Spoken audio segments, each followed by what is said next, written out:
Let's talk Tanya for the 21st of Teves of a leap year. Yesterday, we started speaking about the Beinoni, and we said that the Beinoni is someone who both the godly soul and the animal soul, the Nefesh Elokis and the Nefesh Bahamis, are at full strength.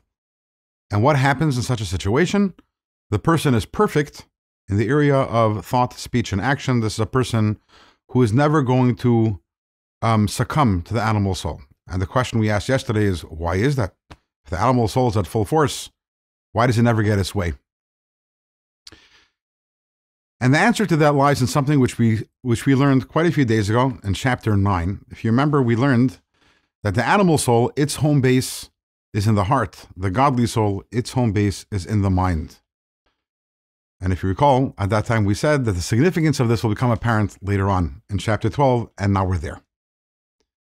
There is a rule, and this is a basic rule of human nature, which is moyach shalt al alev, the mind controls the heart. The heart could want something, it can have the deepest desire, the greatest desire. But if the mind is dead set against it, if you understand and you fully understand that you should not do it, you won't do it. This is, you might want to say, the basic definition of a human being. You know, what separates the human being from an animal? So you can argue we're more intelligent or many different things that we are able to do, we're capable of, the animals aren't capable of. And those are all correct, but those all are arguably quantitative differences. We have intelligence, animals have intelligence. We're more intelligent. They have a different type of intelligence. What qualitatively sets apart the human being from the animal is not what we are able to do, but what we are able not to do. The animal is a slave to its impulses, to its nature.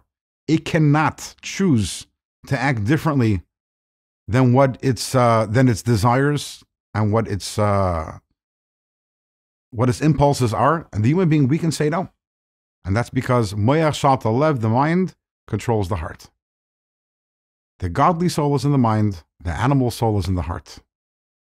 And the result of that is that the godly soul will always win over the animal soul, because it is in the mind and the animal soul is in the heart. Now, the question becomes, well, every single one of us, we have a godly soul, we have an animal soul. Godly soul is in the mind, animal soul is in the heart. And nevertheless, we do fail. Where is the moyach shalt alev? What happened to the rule that the mind always controls the heart? And the answer is, if the mind, and here we're talking about the mind and the godly soul, which is based in the mind, its muscle is fully flexed. Because we know the animal soul, its muscle is always fully flexed. If our mind is fully operating at full power, and our godly soul is, we will always end up doing the right thing. That is the secret of the Beinoni. The secret of the Beinoni is, again, because the godly soul is at full power, therefore it always gets its way. The Rasha, as mentioned, someone who fails, it's because the animal soul has taken some sort of advantage, which means that the mind and the godly soul has been compromised. Now, that obviously leads us to the question, how do I flex the muscles of my godly soul? How do I flex the muscles of my mind? That's something which there are going to be a lot of chapters in Tanya talking about, especially in the chapters that are coming up. And also we are going to get a glimpse of how this is done in the Tanya of 2 days from today. Tomorrow, we will continue our journey into better understanding the Beinoni, and also tomorrow we'll talk more about the relevance of the Beinoni state to each and every one of us.